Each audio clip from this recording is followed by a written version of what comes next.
आणि आता एक महत्त्वाची अपडेट हाती येते। पंतप्रधान नरेंद्र मोदी कोलकात्यामध्ये दाखल झालेले आहेत। बंगालच्या नव्या सरकारच्या शपथविधीसाठी मोदी हे आता कोलकात्यामध्ये दाखल झालेले आहेत। या सोहळ्यासाठी ते उपस्थित राहणार आहेत आणि आता नवीन सरकारला ते शुभेच्छा देखील देणार आहेत।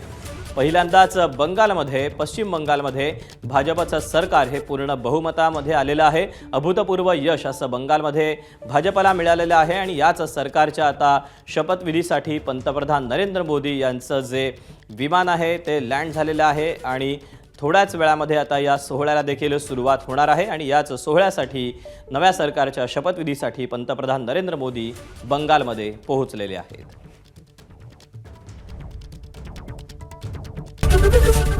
एबीपी माझा, उघडा डोळे बघा नीट।